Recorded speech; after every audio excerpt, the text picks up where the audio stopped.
50 বছর বয়সী আনোয়ার মিয়া প্রতিদিন সকালে মাথায় ঝালমুড়ির একটি ছোট ডালা নিয়ে বেরিয়ে পড়েন। সকাল থেকে বিকাল পর্যন্ত বিভিন্ন উপকরণ আর মশলা মিশিয়ে তৈরি করছেন সুস্বাদু ঝালমুড়ি। তার বানানো ঝালমুড়ির স্বাদ পেতে ভিড় জমাচ্ছে বিদ্যালয়ের ছাত্রছাত্রী, স্থানীয় বাসিন্দা, এমনকি পথচারীরাও। আমি প্রায় আধা ঘন্টা হইলে জায়গায় আছি। আধা ঘন্টার ভিতরে আমরা 4বার মুড়ি খাইছি। মুড়ি অনেক মজা পাইছি এবং খেয়া খুব টেস্ট। এক সময় চরম অভাব অনটনের মধ্য দিয়ে পরিবার নিয়ে জীবন পার করতে হতো আনোয়ার মিয়াকে। কোনো উপায় না পেয়ে শুরু করেন ঝালমুড়ির ব্যবসা। সময়ের সঙ্গে সেই ছোট্ট ব্যবসাই আজ তার জীবনের মোড় ঘুরিয়ে দিয়েছে। ঝালমুড়ি বিক্রি করে পাওয়া আয়ে তিনি ছেলেকে পাঠিয়েছেন বিদেশে এবং মেয়েকে পড়াচ্ছেন স্থানীয় একটি বিদ্যালয়ে।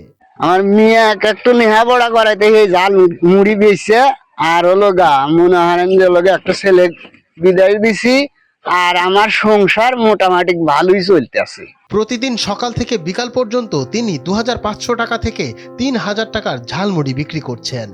আনোয়ার মিয়া বলছেন সব খরচ বাদ দিয়ে তার দৈনিক লাভ থাকছে 1000 থেকে 1200 টাকা। 2500 বেশি 3000 টাকা মুড়ি বেশি মনে হারেন যে আল্লাহ দিলি মনে হয় বেচা কিনি করে 4টার সময় চলে যায়।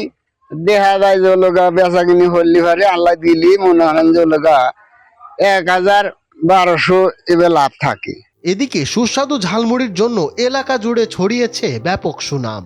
প্রতিদিন কাকা আমাদের স্কুলে আসে ঝালমুড়ি বেচে, আমরা প্রতিদিন এটা কিনে খাই, অনেক স্বাদ লাগে। প্রতিদিন এই কাকা আমাদের বিদ্যালয়ে ঝালমুড়ি নিয়ে আসে, আমরা কিনে খাই, খুবই মজা লাগে। সিরাজগঞ্জের রায়গঞ্জ উপজেলার পাঙ্গাসী ইউনিয়নের বেংনাই তেঘড়ি এলাকার আনোয়ার মিয়া প্রমাণ করেছেন ইচ্ছাশক্তি ও পরিশ্রম থাকলে ছোট্ট ব্যবসা দিয়েও সচ্ছলভাবে জীবনযাপন করা যায়, এমনটাই মনে করছেন স্থানীয়রা।